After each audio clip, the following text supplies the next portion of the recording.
everybody. Stephanie Bennett here with Earl Drum. So happy to be here with you in our next conversation. Today's conversation is about music that moved us.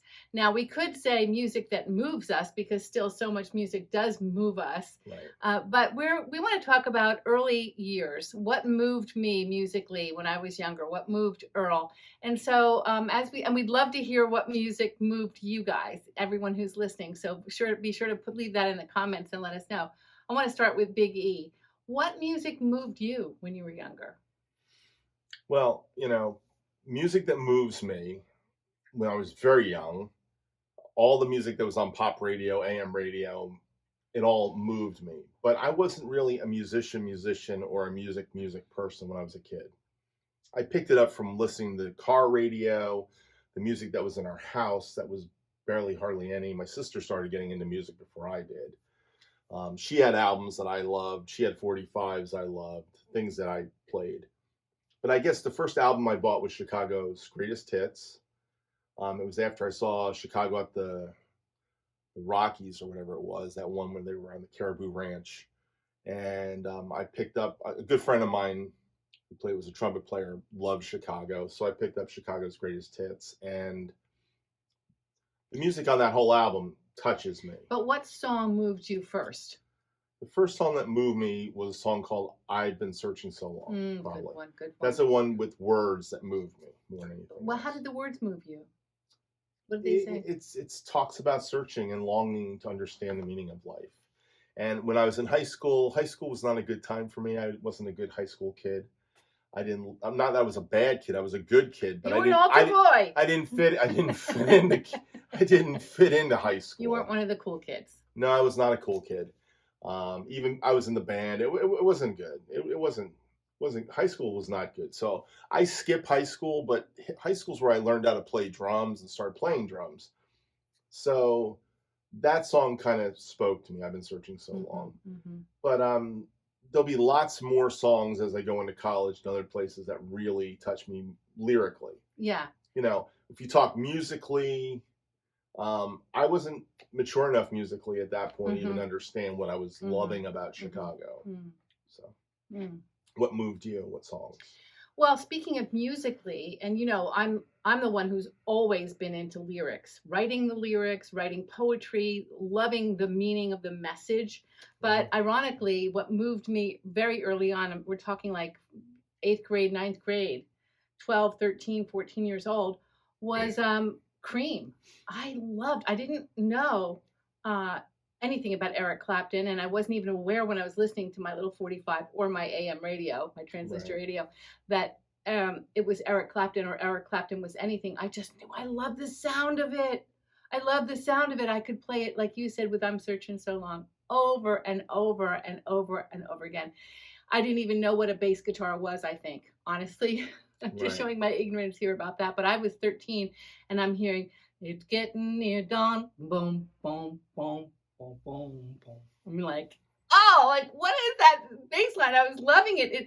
There was a message in the music that was kind of, let's call it like underwriting the lyrics, because it doesn't sound like what was the message of that song? Well, you know what? I had a hard time even figuring out the words when I was 13. It's, the sun shining through for you.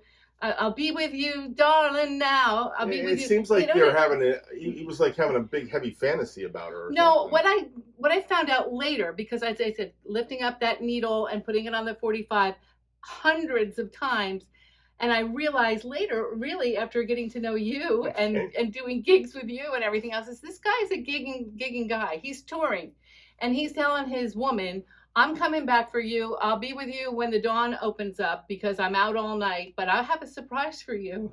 Yeah, I guess so. He talks about the surprise he's gonna have. Like, I get it. Right. Yeah. So, but at 13, that is completely, I'm oblivious about that. So all I knew is I loved the beat. I loved the sound of the bass. I loved the guitar. There was something in that trio. The music that moved. The music moved me. And so, even music that had lyrics that were great that moved me. It was the music as well. Well, I think music always, it's both. It's not just one thing. No. because you can have great lyrics, that's poetry, I guess. But if it has no music to it, then I may not. I Right. mean, you read me poetry all the time, and so I look at it like this. Okay, I don't get it, but if you put a melody to it, then all of a sudden it kind of It speaks to you a does. different way. And So music is a combination of melody, harmony, it rhythm, is. and the lyrical content. Right. But again, as much as I am a lyric person, I listen to classical music or jazz that has no lyrical content, but it makes me feel something. Right. And that's what I mean when I say music that moved me, when I feel something. And sometimes it's funny how we humans like to feel like the pain of a pop ballad or a jazz song or the blues, where there's not even any words there sometimes, but we feel the pain that the musician is expressing through the instrument, right? We feel Yeah, that you pain. feel that in the blues, you feel it in certain types Or of we other feel the things. joy, depending, like Right. Hallelujah chorus, right? We feel so much through the gift of music itself, and then when you put, and it's kind of inexplicable, isn't it? It's like you can't always express what it is that you feel, but you know that you're feeling it. You know that it's something deep inside, and it helps you go beyond the fray of maybe your feelings or what's happening in the world today, or what's happening in your relationship or at the workplace. And so it's such a gift. But that was the first one, Earl. I think there was music before that, when but did music? What went after that? Okay, so 45 is the song you listened over and over again. When did? What's the next song on your list? I guess. well, I don't know yeah, how to even ask this question, to be honest. another song that moved me. Let me just tell you, when I was a youngster, I mean, we're talking 8, 9, 10, 11. I would go down in my parents' basement, is where they kept the stereo, and my dad had about 10 albums, and most of them were Frank Sinatra, a couple of Perry Como, I think, and a couple Right. of Tony Bennett. And although Sinatra made this song popular in the 60s, I think it was 69, he made this song popular. It was Tony Bennett's rendition of it that I kept listening to that I loved. Out of the tree of life, I just picked me a plum. Mhm. You know that song. Yeah. And there was just something lyrical about the melody. Again, I did not know what Tony Bennett was talking about. What tree of life? You came along and everything started to hum. Who is he talking about? He's talking about his dog? Is he talking about a friend? What did I know at 11 and 12, right? Really? Right. I started young, but not that young, And so We won't go there. I loved Tony Bennett. I loved that. It was like I didn't have money yet to go buy my own stuff, my own 45s. I had only my parents' music, their albums. And so I listened to that Tony Bennett Right. album. And that was one of the good things you had in your family, is your dad had some record collection. The only thing I remember of my dad's was listening to the radio, listening to country music, that I can't even remember what the songs were. I know there was Johnny Cash, and You picked a fine time to leave me, Lucille. I don't know if that was. It might have been one of them. Johnny Cash. What was that song Johnny Cash did that your dad? I remember your dad used to listen to that. I Walk the Line. Is it? I don't think he was hip enough to listen. That's like that's the hip song of Johnny Cash to do today. Oh, really? I mean, he was into like Folsom Prison Blues, Okay, that kind of stuff. okay. Boy Named Sue. I remember Boy Named Sue. That was one of those ones that kind of hit me. Like, what a terrible song. A song about a boy named Sue. And then the father names him Sue, so he gets beat up and learns to fight for himself. That's what the whole moral of that story is. Is that what that was? When you really listen to the lyrics. Now, I will tell you another song that touched me. I realized it when I became a father. Mm-hmm. Was Cats in the Cradle during that. Oh my gosh. Period. So what was moving to you about that? Well, my dad was on the road, and there was a lot in that whole story of the Cats in the Cradle, Silver Moon. The whole thing was about the kid growing up. Mm-hmm. So that was a big deal to me. It always came back to me when I was on the road and working and stuff and spending time with my kids. And I'm blessed to have a relationship with all my kids, including my son. So we had good father relationship, but just thinking about that. And the funny thing is, the guy that was the author of the song, Harry Chapin, his father was Jim Chapin, the famous jazz drummer. I did not know that. Yeah. Did you guys know that? Yeah, it's kind of an interesting aside. That's I kind of guess cool. his father was missing a lot of times when he Yeah. wrote the song, or maybe he was talking about his own life being missing from his kids as he was on the road. I don't know. You don't know where poets write their songs from. No, but I think you're making a good point implicitly, at least, that, like this is another reason why music moves us, and Right. why some of the songs that moved us in our childhood or young days moved us, because they help us process some things that we're going through. Your dad was not around. He loved your family. You loved him. He was on the Yeah. road. Yeah. But you have to process that, and listening to his song, it really touches you. That's how that's how I felt about I think it was 1971, the Stylistics song, Mhm. Bet You by Golly Wow. Mhm. That was another pop AM tune from. Love the song. I've never been sure exactly what that's about. What's it about to Oh, you? it's this fantasy about romance. I Right. mean, it's so poetic. I remember, like, when I say moved me, it puts me right back on my purple Columbia 10 speed, where I'm gliding along to go to the record store. I've got my $1.50 in my pocket, and I can get 2.45s, and I'm going to get Betcha by Golly Wow. It was, I mean, for months, that was my favorite song. And I think, again, it was the music, it was the orchestration of it. It was different than the rock that was going on AM radio at that point too. It was a pop radio, Right. but it was different than that rock feel, and it touched a sensitive spot in me. I was starting to think about what is this thing. I think the lyrics are, "There's a spark of magic in your eyes. Candyland appears each time you smile." I'm thinking, what is he talking Yeah, about? romance. You're But romantic, so yeah, so I started that romantic thing inside my heart started to come alive at the same time that song came out, and I started thinking, is that what love is about? Is right. love about, I mean, Candyland, we're kids, right? We play the game Candyland, and we love candy, and that's what so like, I'm thinking romance is like candy, you know? And so Yeah, if I you see think that. about it, if you go back, that's old, isn't it called Philly Soul?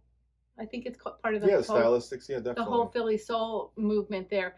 But if you go back and listen to that song and bring it up on YouTube, the original, their voices are so smooth. The harmonies are so Oh yeah, smooth. no doubt about it. So Some of the that greatest music moved me ever. too. That moved me too. Like, up until that time, I had only been singing in church choir, as a children's choir. I think I had started maybe ninth grade choir with Mr. Murata. You sang in high school. Yeah, yeah. But I mean, and so that kind of music was nothing like what we were doing in choir, and it moved me. How about another one from you? What else moved you? Wow. Well, lyrically, when I came to the Lord in college, some of the early Christian albums I got, but there was this one album that was a band called Seawind. I've done a lot of Oh covers of yeah. Seawind, and there was a song on an album called Light the Light, called Follow Your Road, and that song always stuck with me. And it doesn't have overt Christian lyrics to it, Mm-hmm. because it really talks about following the path that you're on, and we've all got to find our own road. Again, it's searching so long, I always like that about it's you. the same thing. It's kind of following my path. So becoming a Christian, I was like, a path's kind of laid out for me, right? I've kind of got this thing laid out. But I would come to learn all these years later that no, it's been quite a different road, and I don't have the same road as everybody else has. Everybody's got their own road, and we all follow our own road. And that song's always been had a significance in my life. I remember you talking about that song when we started dating. Yeah, and you didn't understand. I don't think at that point Well, I understood where. completely understood what you were saying about the song, but I didn't know the song like you did. But what I Right. really appreciated was the fact that you were bringing me this song. You're not just talking about, about drums or guitar or bass or the instrument. You were always concerned about the connections between the instruments, the voices, and the words. Right. And when you shared that song with me, it was another one of those clincher kind of moments. Like, this guy he's got something deeper there. It was part of, I think music was part of the thing. I was gonna say that attracted me to you, but I think maybe attracted us to each other. We could really talk about it. Right. And Yeah, I know. There's a lot that attracts people to each other, but that was one of the things that we had commonality pretty quick on. Yeah, yeah. And sharing music was a big part of it. It really was. It really was. So, But yeah, that was another one of those songs that kind of had some meaning to me. So, what's another song for you? Yeah, I think I could dig up another couple. I mean, as I said, I could probably dig up 15 in an hour, but we won't go there. I love Chicago, as you know. We're Chicago people. You know, we're really New York, New Jersey people, but we love Chicago. We've Yeah, I always never been. forget when you saw Chicago together for the first time. You were as into it as I was. You were as into it as I was, and I Well, of never course, I was into it. I took you there because you knew I was taking you there. But the thing you said to me, you remember what you said to me that night about remind Danny me. Sanford? Oh, I do. I do. I do. I remember the first time that I saw Chicago live with you. I looked and since I knew you, I was like, what is it? Like, you guys sound very similar. Yeah, I was copping all. You knew I copped a lot of his Right, licks but and stuff. I And didn't know that you'd like that statement that much. I just was making an observation, but you seem to like that. well, I like the statement only because you heard you heard my The influence. influence, the I heard influence, your and he was a influence. huge influence in 1982. Yeah. I hadn't really expanded my playing. I was still stuck in a lot of the things of Chicago was like the only band I had in high school. That was like my only band, even though I listened to the Carpenters and Barry Manilow, and I was playing gigs doing the Doobie Brothers, and I was exposed to Steely Dan at that point and Sting, but through the Police, they were all coming up in that period of time. But Chicago, I was like stuck on Chicago till I went to college. And then in 78, 79, 80, it all started to open up, but I was still stuck in Danny Serafin playing wise. Yeah. It took a while to really come out of that whole thing. I heard it. I definitely heard it. That was a fun night. And I think what was fun for me about Chicago with you, and I want to tell you my song that moved me from Chicago, Yeah. is again that here's this guy who he's not bored listening to me talk about music. Right. There's not like this place I have to close off of myself. Well, he's not really as into this. Like you could not only keep up with me, but you surpassed me in knowledge. To this day, you still know so much more about all this than I do. So, except for Beatles albums, apparently. well, I was never the huge Beatle fan. You just had the White Album, I didn't have That's it, right. even on my radar. So that's right, and I had to convince you. Yeah. I had to convince you that song was on there. Like, there's no song like that. That's funny. Well, here's the thing with Chicago: Beginnings, Call on Me, Make Me Smile, Wake Up Sunshine.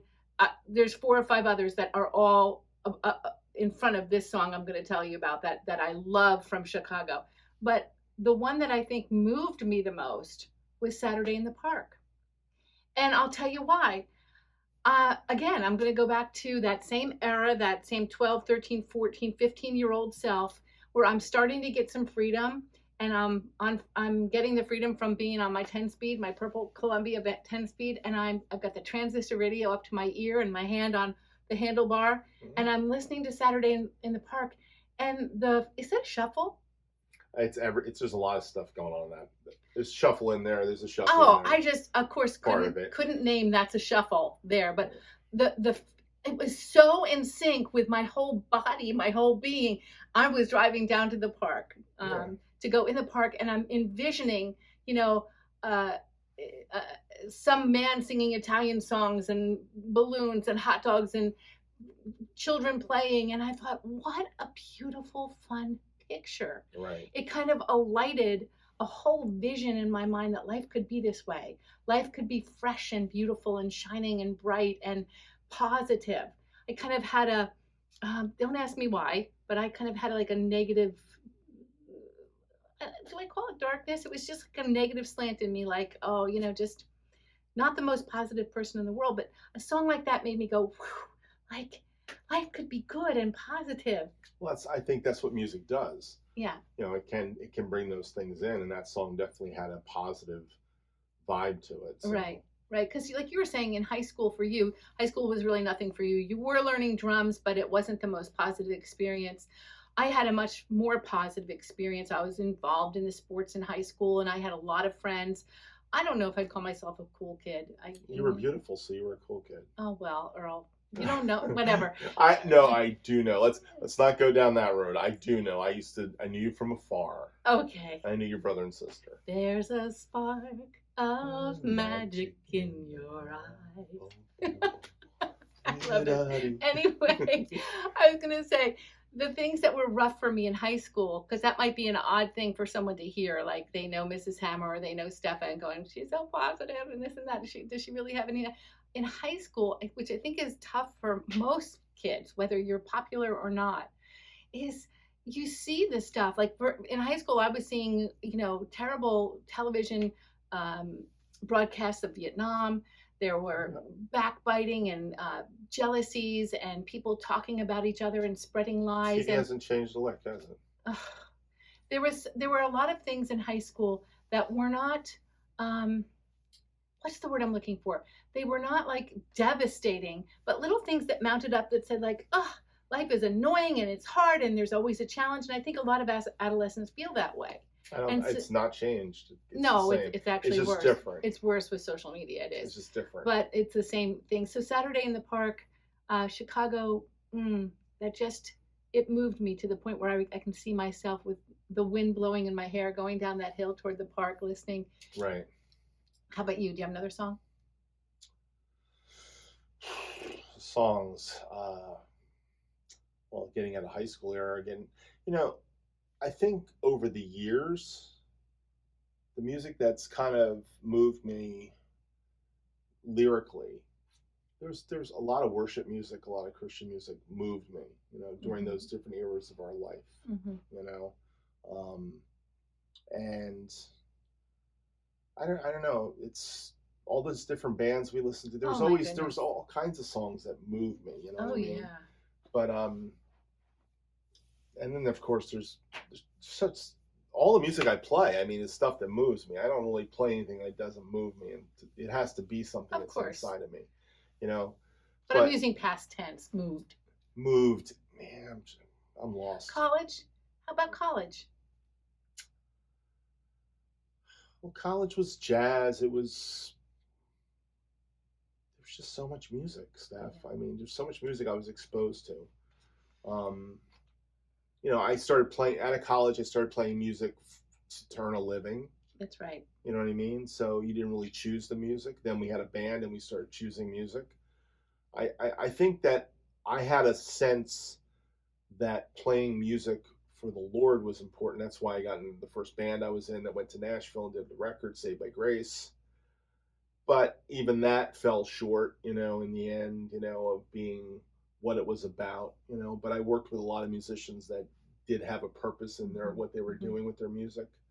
I'll just say that certain artists, the lyrics in their songs always kind of hit me. You know what I mean? And they were usually the guys that were the deeper ones. I have this affinity to finding deep songs lyrically that touch me. Absolutely. So I can't think of anything off the top of my head as being the next song, that would move me. I would say I'm moved by music. That's the truth. You are. And without music in my life, it would be tough. What a blessing to have music in our life. It's such a gift from God. Right. You're talking about lyrics, and I haven't spoken a whole lot about lyrics today in this conversation, but there is a song, a whole album, as a matter of fact, but one song in particular, the lyrics just always had a profound effect on me and moved me greatly. I think it was 1972 that the Carole King Tapestry album came out. Do you know the year? I'm not sure if it was that. I think it was 71, 72, something like that. And I think I know every single line to every single song there. Don't test me, but I think I do.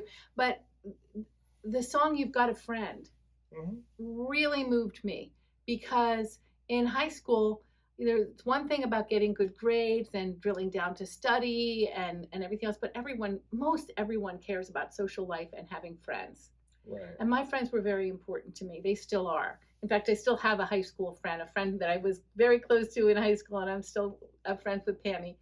But "You've Got a Friend," just the way Carole King starts that when you're down and troubled, right, and you need some love and care. I want to know why, to this day, why people don't invest as much into friendship as we could and we should, because it's such an incredible gift to be able to be a friend with someone, to pal around with someone, to have discussions with them, be there for them, have them be there for you, help shoulder the burden.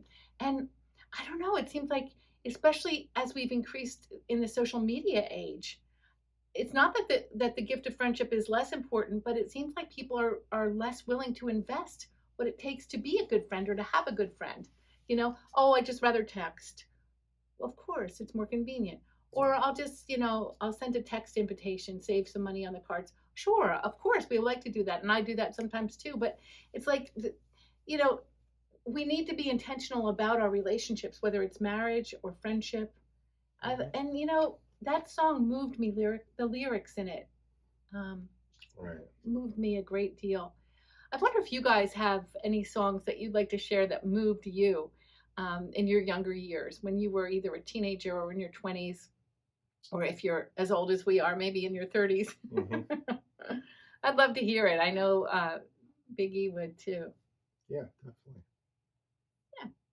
So. So, anything else, or do we want to say goodbye and call this conversation to a close? Yeah, I don't.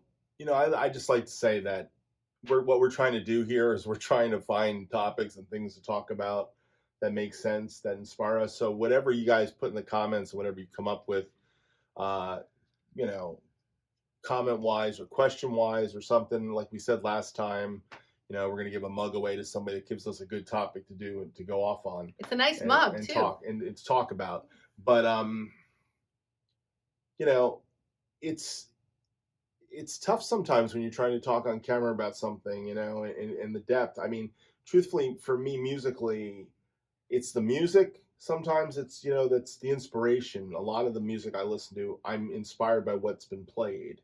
And then started to understand what the words are about. But there are occasionally songs that are just, they hit me. Yeah. And you kind of go with them, Yeah. because of the words themselves. Yeah. This is a tough topic for me to talk about. It was much easier for you, I think, in some ways, because you have lyrics are always the thing that kind of touches you and drives you. And I'm so driven by the balance of it all. But I can't say there's not songs that lyrically touch me, because there are. And I do a lot of songs. And one of the things, the most interesting things that's happened in the last couple of weeks, I've been working through Katie Lied, the Steely Dan album. And I didn't realize how dark that album is. It's dark. Oh, it's dark. It's a really dark album. And musically, it's just incredibly complicated musically, complex harmonically, but dark lyrically. And I think that's part of why Steely Dan doesn't touch everybody. It's a musician's band. Like, musicians love Steely Dan because it's just great music, musically, and harmonically. But then when you listen to the lyrics, you go, my gosh, what is he really talking about there? And you start to think about it. Yeah. I just did Dr. Wu and released it today as we're doing this show. We're doing the show the day after New Year's, and I mean, the lyrics they're not pretty on that song, but that's the theme of the album.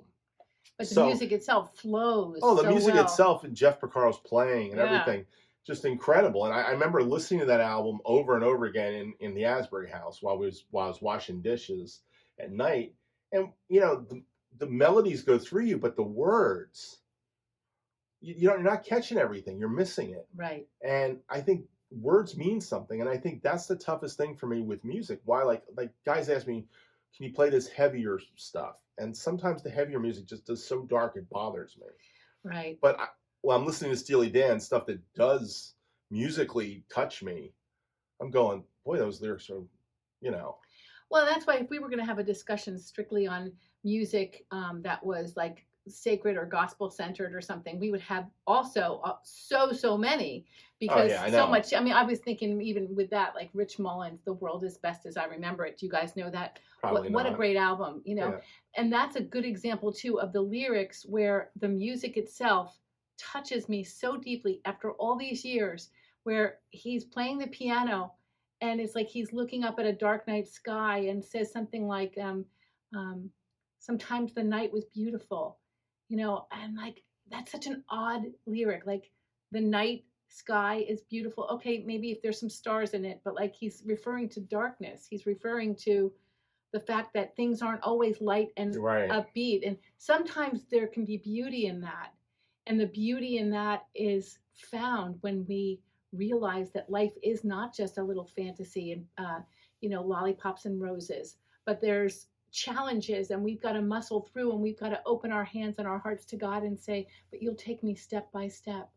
You'll take me step by step. I don't have to think and fear about the future a year from now or 6 months from now or tomorrow, because you've got me here. You've got Right. me now. And that kind of music feeds our soul. And I think that's what you're talking about Right. too.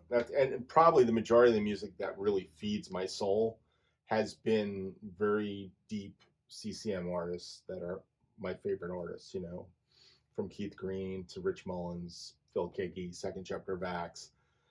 And You Amy know, Grant, Amy Grant just got Amy the Grant. Kennedy honors, which God bless her. Some Amy Grant stuff. I mean, not all of it. I mean, some of it was kind of bubblegumish to me, and like I didn't dig it, you know. But you know, there's that one song that Amy sang called "Doubly Good to You." I don't know, and I did a Yes. drum cover of that, and Yes. it's like actually Rich Mullins wrote the music. That's why that song is so deep. How about she did so many songs that he wrote, like "Sing Your Praise to the Yeah, Lord"? but "Doubly Good to You" is such a song about relationship, you know, about marriage and stuff. You know what I mean? I do. Go ahead. It's like I remember doing the cover of that and then listening to it over and over again and thinking, this is what life's about. I mean, to have a relationship with God is one aspect of it, but if He gives you a relationship with another person that you live your life with, It's worth working it's on. doubly good. He was doubly good to you. He's doubly good to you. You know. And Anyhow, it's worth see, working on. there's I See if your I'm gonna go book. deep, it's gonna go deep. That's the problem with something like this. I go I love deep. you, Dee. I go deep, and I go deep. You do. You know, it's hard to find like that surface happy stuff, you know, because it's like there's a lot of depth stuff there. So through every season, winter, yeah. spring, summer, and fall. Yeah. Amen. Thanks for chatting with me today in this conversation, Vicki. I love you so much. Love you guys. Thanks for watching. Thanks for watching. See ya.